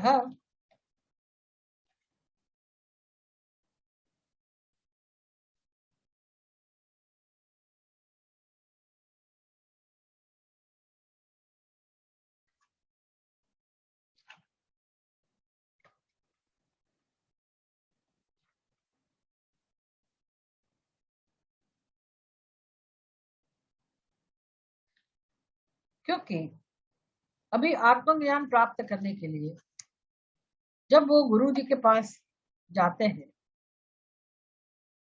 और श्रवण मनन निधिध्यासन मुख्य प्रवृत्ति उसके जीवन में रहती है, क्योंकि आत्मज्ञान की प्राप्ति, अज्ञान तो एक अवरोध है, फिर संशय, विपरीत ज्ञान, ये भी अवरोध है। उसको दूर करने के लिए नियमित रूप से श्रवण मनन निधिध्यासन, उसका सहारा लेकर अपने चित्त में जो भी विपरीत संस्कार है, वासनाएं हैं, कामनाएं हैं, उसका वो त्याग कर सकता है। त्याग करने की भूमिका उसको प्राप्त हुई। तो ये ऐसा पुरुषार्थ है जहां व्यक्ति अंतर्मुख तो हो ही गया है, लेकिन सूक्ष्म स्तर के जो राग द्वेष थे उसको अच्छी तरह से वो देख सकता है, इस अवरोध को वो पहचान सकता है। कर्मयोग में क्या प्रक्रिया होती है कि जगत के साथ जो हमारा संबंध है, राग द्वेष पूर्वक संबंध, उसको स्वस्थ बनाने के लिए, जगत के साथ एक हेल्दी रिलेशन बनाने के लिए, राग द्वेष की निवृत्ति के लिए जो कर्मयोग का अनुष्ठान आवश्यक है, तो उसका परिणाम, उसका फल क्या मिलता है? तो जगत के लिए जो राग द्वेष है, स्थूल स्तर के, स्थूल रूप में जो राग द्वेष है, उसकी निवृत्ति हो जाती है कर्मयोग से। लेकिन जब हम सब छोड़ छाड़ के, सब त्याग करके संन्यास के मार्ग पर आगे बढ़ते हैं, तो हमें अपना ही सामना करने का समय आता है। और आत्मा के स्वरूप को अच्छी तरह से जानने के लिए श्रवण मनन निधिध्यासन, उसका अनुष्ठान, ज्ञान की आराधना, और जो सूक्ष्म स्तर के अवरोध है, संशय, विपरीत भावना, उसको दूर करने के लिए ये सन्यासी का जीवन है। तो वो भी त्याग तो हो ही गया कर्म का। अभी ये जो सूक्ष्म स्तर के जो राग द्वेष है, वासनाएं हैं, उसका त्याग करने का समय है। वो चिंतन से ही हो सकता है उसका निवारण। सूक्ष्म स्तर के जो राग द्वेष है वो सामने आते हैं, और हम अपने अंतःकरण को अच्छी तरह से देख सकते हैं कि क्या क्या प्रतिबंध है, कैसे कैसे आंतरिक शत्रु अभी बैठे हैं, उसका निवारण कैसे किया जाए, क्या उपाय है ऐसा। तो उसको दूर करने का प्रयास, उसमें भी त्याग ही है, उसका त्याग, सूक्ष्म स्तर के राग द्वेष का भी त्याग। अंत में ये न त्यजसी तत्यज, जिस अहंकार से पहले तो रजोगुण का आश्रय लेके हमने तमोगुण का त्याग किया, फिर सत्व गुण का आश्रय लेके रजोगुण का भी त्याग किया, अभी वो जो सत्व गुण है उसको, उसका भी संक्रमण करना है। वो किससे होगा? आत्मज्ञान से होगा। क्योंकि सत्व गुण तो है, लेकिन कर्तृत्व भी है, भोक्तृत्व भी है, अहंकार है। तो अहंकार तो सभी साधनों में वो तो था ही, बिना अहंकार से नहीं हो सकता है। इसलिए अहंकार, इस दृष्टि बिंदु से आप देखिए तो अहंकार भी उपयोगी है।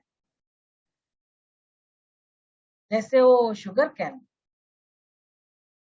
हम खाते हैं तो उसका पूरा का पूरा रस लेके फिर उसको फेंकेंगे ना। तो अहंकार का त्याग तो जरूर करना है, लेकिन उसका उपयोग भरपूर कर लेना है। सीधे सीधा अहंकार का नाश नहीं हो सकता है, अहंकार का त्याग नहीं हो सकता है। जैसे कोई वट वृक्ष हो, बड़ा वृक्ष हो, भगवान कहते हैं ना ऊर्ध्वमूलम अधशाखम गीता में, तो ये जो संसार वृक्ष है उसका छेद करना है, असंग शस्त्रेण दृढ़ेन चित्वा। तो कैसे उसको हम काटे इस वृक्ष को? तो उसकी प्रक्रिया होती है। कोई बड़ा ऐसा पेड़ हो तो उसको काटने का एक ढंग होता है, तरीका होता है। सीधा हम मूल में घा नहीं कर सकते, ऊपर ऊपर से उसको काट के धीरे धीरे धीरे फिर उसके मूल की तरफ अंत में हम उसके ऊपर आघात करेंगे। ऐसे ही ये संसार वृक्ष का छेदन करना है। तो ये सब प्रक्रियाओं का आलम्बन लेके त्याग का अनुष्ठान करते करते अभी अंतिम अंतिम त्याग, अंतिम आहुति देने का समय आ गया। कौन सा अग्नि है? कौन से अग्नि में हम आहुति देंगे? ज्ञान अग्नि में। ज्ञान अग्नि कैसे प्रकट होगा? श्रवण मनन निधिध्यासन। गुरु उपसदन से। तो जब उसके लिए हम तैयार हो जाए और जीवन में एक ही कर्तव्य, कर्तव्य तो उसको नहीं कहना चाहिए, एक ही मतलब आश्रय, आलम्बन, आत्मचिंतन, और उसके लिए जो भी आवश्यक है वो सब हम करते रहे। और मुख्य प्रवृत्ति आत्मदर्शन के लिए ये अध्ययन, सत्संग, विचार। इसलिए शास्त्र में कहा गया पौनः पुण्येन श्रवणं कुर्यात्।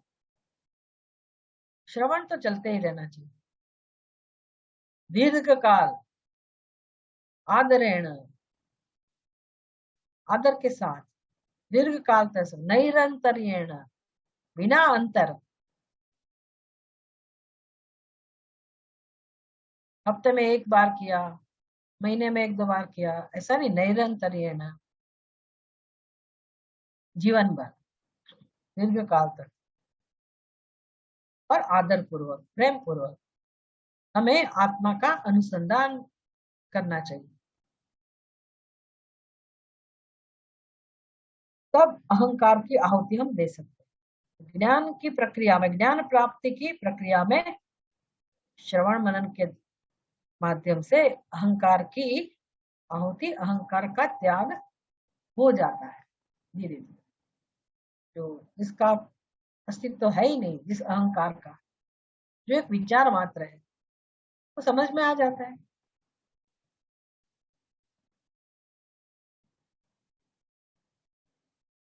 जो अग्नि का गोला जिसको अगर हम कहें, तो उसमें अग्नि का गोला ऐसी कोई वस्तु हो ही नहीं सकती।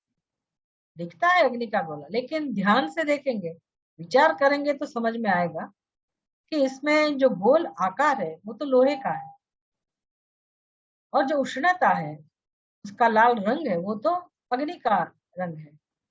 मतलब अग्नि और लोहा दोनों मिलके एक पदार्थ, अग्नि का गोला जैसे कह सके, इसी प्रकार ये अहंकार है। अहंकार को ध्यान से हम उसके बारे में सोचेंगे तो पता चलेगा इसमें दो तत्व है, एक आत्मा और दूसरा अनात्मा। तो रमण महर्षि पूछते हैं कि अहंकार किसके पक्ष में है, देह के पक्ष में है, अनात्मा के पक्ष में है, कि चैतन्य के पक्ष में? तो चैतन्य में अहंकार का कोई स्थान नहीं है, क्योंकि वो एक ही है, उसको अहंकार प्रकट करने की आवश्यकता नहीं है। और देह तो अनात्मा है, जड़ है, वो कभी मैं नहीं बोलता है। तो ये मैं है कहाँ? तो दोनों में से बना हुआ ये मैं, अपनी बुद्धि में जो एक निर्णय है अपने बारे में, उसको ही अहंकार कहते हैं। उसकी आहुति, उसका समर्पण, उसका नाश होता है। नाश एक ही चीज का होता है, वो है अहंकार। तो ज्ञानाग्नि में उसकी आहुति, तो ये अंतिम त्याग हुआ। तद ब्रह्मास्मि, मोक्ष की प्राप्ति होती है। ये है उपनिषद का मुख्य उपदेश। तेन त्यक्तेन भुंजीताः त्यागे नैके अमृतत्वम आनशुः। तो भगवान को हम प्रार्थना करते हैं कि हमारे जीवन में ऐसा त्याग बनता रहे। इसके साथ हम अपने सेशन को पूर्ण करेंगे। ओम पूर्णमदः पूर्णमिदं पूर्णात् पूर्णमुदच्यते पूर्णस्य पूर्णमादाय पूर्णमेवावशिष्यते। ओम शांति शांति शांति। Thank you so much, Swamini ji. Thank you so much for this wonderful talk on this topic. And we were very, very benefited and deeply moved by the inspiring concepts and topics that you had told us. We wish to continue the study and also seek your blessings this Deepavali. Thank you so much. Dhanyawad.